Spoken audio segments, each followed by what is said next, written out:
miles on it. Good morning, it is 6 minutes past 7. This is the Breakfast Club with Nick Rado and Rodney's More FM. Very pleased to be joined in studio by Karen McMillan for Book Club. Two striking books that you brought in today. Talk us through it. Which one did you want to go for? Let's go for The Cutthroat Trial by S.J. Fleet. Yeah. So have you heard of The Secret Barrister? No. So he writes these non-fiction books. He's a real-life lawyer in the UK, but we don't know who he is. Oh, that's cool. But his books have sold millions of copies, like he's a big deal. So he's writing his first legal thriller under the name S.J. Fleet. Right. And boy, it's in a league of its own. Really? So after the murder of an elderly teacher on New Year's Eve, it's a horrible, horrible murder. Yeah. 3 teenage boys stand accused. So they all deny the charges and they're all pointing fingers at each other. Yeah. So there's 3 defence barristers that need to persuade the jury that their client's not guilty.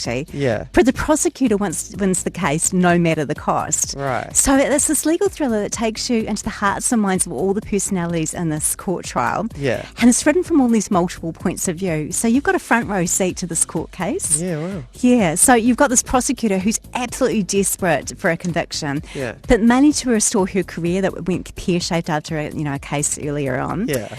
And we hear from the counsel for the third defendant, and it's fairly triggering for her because it reminds her of something that happened with her family in another case. Yes. Then you've got the judge, who's one of these, cynical, seen-it-all kind of types. He kind of gives you a good overview of all the personalities. Yeah. And then you've got the 3 adolescent defendants, and they're really tragic, like their backstory and everything that's happened. Yeah. So it's utterly fascinating, if you like these legal things, because it's written by someone that knows the system inside out. Yeah, interesting. And you get all this evidence, and then you find there's stuff missing, and how it might play out in a real trial. Wow, this is great. 1 million copies, best-selling author as well. So Yeah. kind of like the Banksy of the book world. Yeah. Do you know what I mean? Yeah, absolutely. I think there's some intrigue about all the secrecy of it and that kind of situation. Brilliant. So that's called The Cutthroat Trial.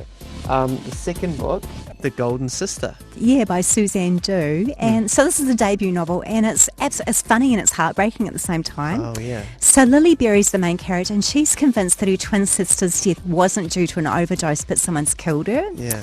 So she's really raw with grief. She's abandoned by her mother. She's alienated from her work colleagues, and she's got memories of the golden sister that's died. She was the one that everyone gravitated to. Right. So she teams up with Pete, who's a homeless man who found her sister's body. So he's this cultivated man that's fallen on hard times. Then she discovers he's got his own tragedy when his little boy disappeared 15 years ago. Wow. So they kind of team up, and he teaches her how to swim. She's trying to find his little boy on Facebook. He'll be growing up now. Yeah.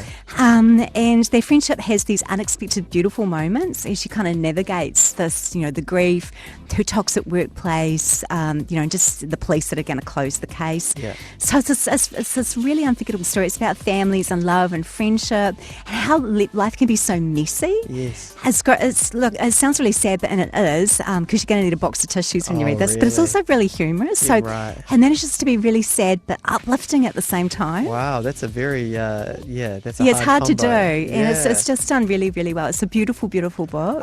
Coming off the show before 7:30, Theo joins us to talk Diwali Festival Extravaganza.